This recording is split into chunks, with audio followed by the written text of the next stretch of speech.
నేను నిలుచున్నాను అని ఎవడు అనుకుంటాడో బాబు జాగ్రత్త, నీవే పడిపోతావు. ఎందుకంటే నువ్వే అనుకుంటున్నావు నేను నిల్చున్నాను, నాకేం అవ్వదు, నేను పరిశుద్ధుడిని, నాకు పాటలు వచ్చు, నేను ఆరాధన చేయగలను, అందరిని ఏడిపించగలను, నాకు వాక్యం వచ్చు, అన్ని మర్మాలు చెప్పగలుగుతాను. Still there is a chance you will fall down. పడిపోతావు, పడిపోతావు, జాగ్రత్త, పడిపోతావు, జాగ్రత్త, పడిపోతావు. అర్థమైందండి? ఏ కోణాన మనిషి అతిశయించడానికి లేదండి. అతిశయించువాడెవడైనా ఉంటే వాడు ప్రభువు నందే అతిశయించవలెను. అక్కడ అతిశయించు. ఈరోజు ఎంతగా నేను పరిశుద్ధుడిని అవుతున్నాను, ఎంత పాపిష్టోడిని, ఎంత పరిశుద్ధుడిని అవుతున్నాను. రోజు రోజు సారా కొట్టు వైపు వెళ్తే తప్ప నా బతుకు అప్పుడు తేరేది కాదు. ఈరోజు సారా కొట్టును చూస్తేనే ఛీ అనిపిస్తుందంటే ఆ పరిశుద్ధుడైన యేసుక్రీస్తు ద్వారానే ఇలా నేను తయారయ్యాను. అతిశయించు, ఆ విధంగా అతిశయించు, గర్వించు, గర్వించు. అవునండి, ఒకప్పుడు మన బతుకులు కుక్క బతుకులే కదండి. నిజంగా మన నీచమైన బతుకులు, బురదలో పందులు బెస్ట్ మనకంటే.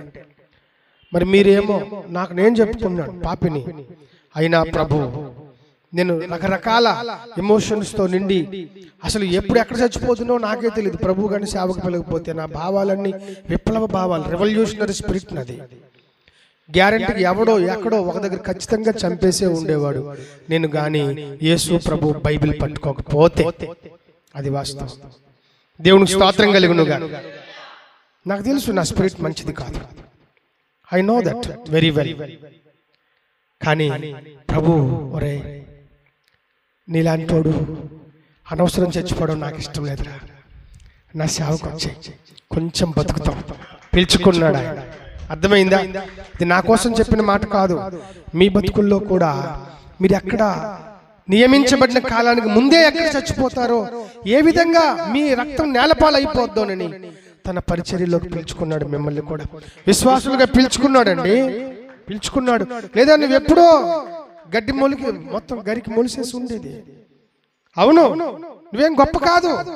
ఆయన ప్రేమించి పిలుచుకున్నాడు అంతే, నిన్ను ప్రేమించి పిలుచుకున్నాడు.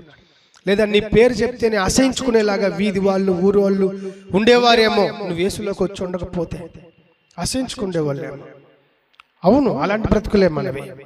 కానీ నా యేసు స్వచ్ఛమైన దేవుడు, స్వచ్ఛం, చాలా ప్యూర్. ఆయన ప్రేమ స్వచ్ఛం, ఆయన మాట స్వచ్ఛం, దానికి ఏది కలపక్కర్లే. స్వచ్ఛమైన ప్రేమ, యథార్థమైన ప్రేమ. నా బిడ్డలు ఎక్కడ చచ్చిపోతారేమోనని ఆయన ప్రేమ ఒడిలోనికి, ఆయన పొదరింట్లోనికి మనల్ని పిలుచుకున్నాడు. ఆయన దేవునికి స్తోత్రం కలుగునుగా. ఆయనే మనకు అన్నం పెట్టి అన్ని ఇచ్చి కాపాడుతున్నాడండి. ఉద్యోగం, వ్యాపారం, వ్యవసాయం. నా పిల్లలు ఎక్కడ చచ్చిపోతారో, ఆకలి అయిపోతారని మనకిచ్చి పోషిస్తున్నాడు. నువ్వు తెచ్చుకున్న ప్రతి రూపాయి నీ తండ్రి ఇచ్చింది, నీ ప్రభు ఇచ్చింది. దేవునికి స్తోత్రం కలుగునుగా. నా ప్రభు ఇచ్చింది. కాబట్టి నా దేవుడు భక్తుడి ద్వారా సెలవిస్తున్నాడు, ముగిస్తున్నాను. తాను నిలుచుచున్నాను అని తలంచుకున్నవాడు.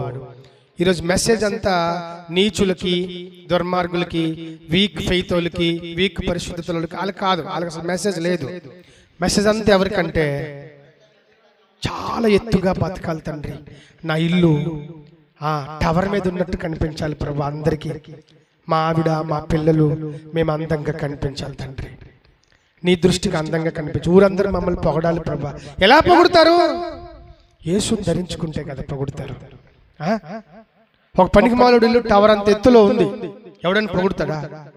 అది కాదు. కానీ చూడు, ఆ దుర్మార్గుడు ఎప్పుడు పడిపోతాడో కానీ అక్కడ నుంచి అని తిడతారు. ఎందుకంటే దుర్మార్గుడు అంత ఎత్తులో ఉండకూడదు. కానీ ఒక నీతిమంతుడు ఏదో ఒక మూలుంటే, పాప మీరు చాలా నీతిమంతులండి, ఎవరికి ఏం మాట అనరండి, అలా ఆవిడ మాట వినిపించదండి, వాళ్ళ పిల్లల మాట, అసలు పిల్లల ముఖాలు చూద్దామంటే ఎవరు కనిపించరండి, పాపం చాలా పేదోళ్ళండి, కానీ చాలా భక్తిగా ఉంటారండి. దేవుడు వారిని దీవించును గాక. తెలియనోడు కూడా దీవించేసి వెళ్ళిపోతుంటాడు. దేవుడికి స్తోత్రం కలుగును గాక. ఆ ఇంటి పేరు కూడా తెలియని వాళ్ళు కూడా దీవించి వెళ్తుంటారండి. నీతి యొక్క కాస్ట్ అదండి.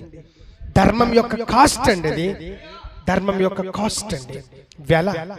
వెలగలిగిన జీవితాలండి మనవి. విలువ లేనివిగా దయచేసి చేసుకోకండి ప్లీజ్. వెలగలిగిన, విలువ కలిగిన ఖరీదైన బతుకులండి మనవి. ఖరీదైన బతుకులండి.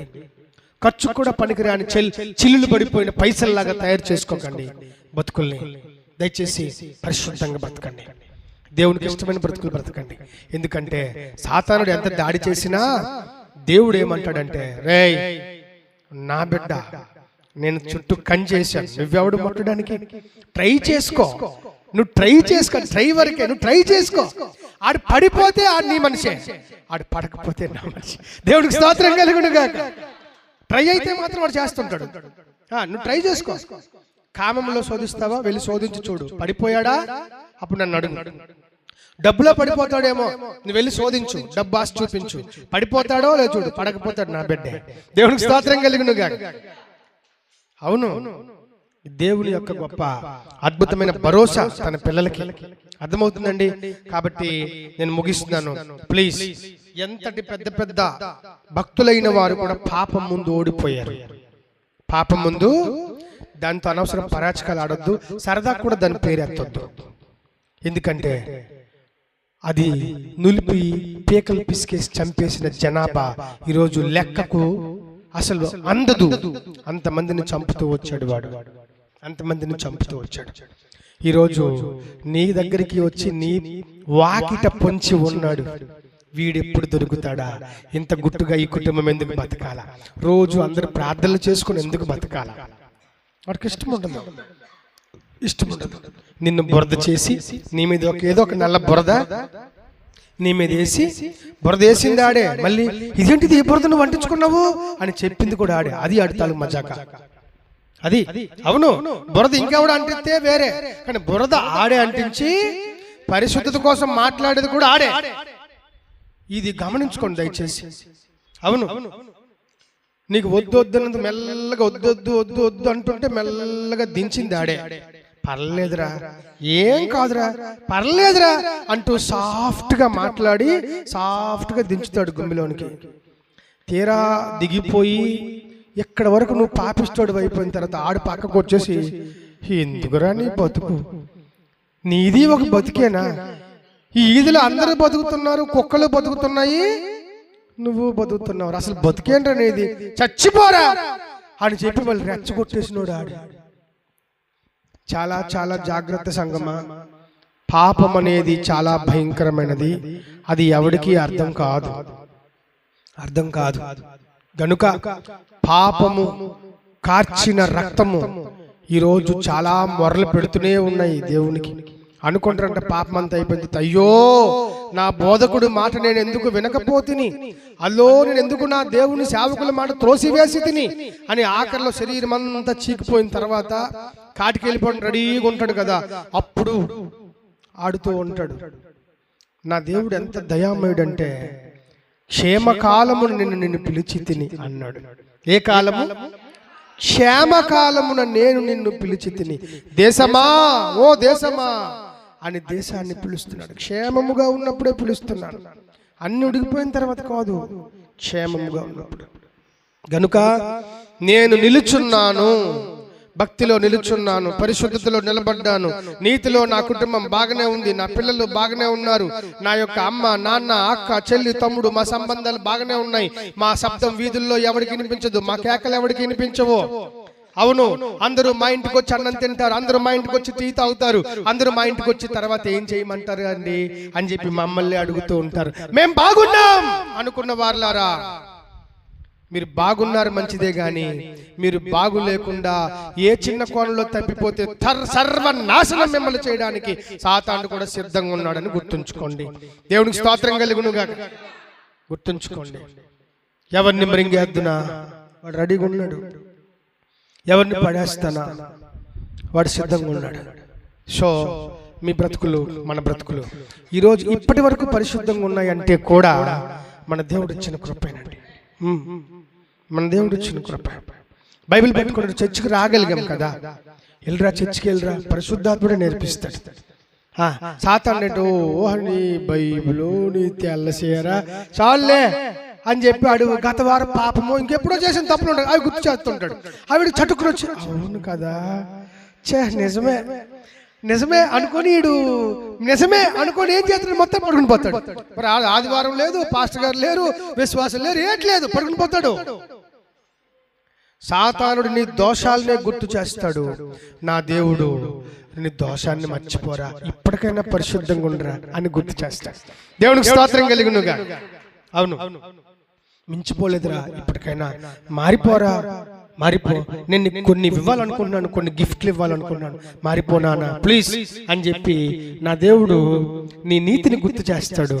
సాతానుడు నీ చేసిన ప్రతి చిన్న తప్పును కూడా భూతద్దంలో పెట్టి చూస్తున్నాడు. ఇంత తప్పు చేశానా అని చెప్పి నీ చేత అనిపిస్తాడు. ఎవరి చేత కాదు, నీ చేతే. మరొద్దు చర్చి, ఇంకెందుకు, ఎంత పెద్ద తప్పు చేసినోడు మళ్ళీ చర్చికి.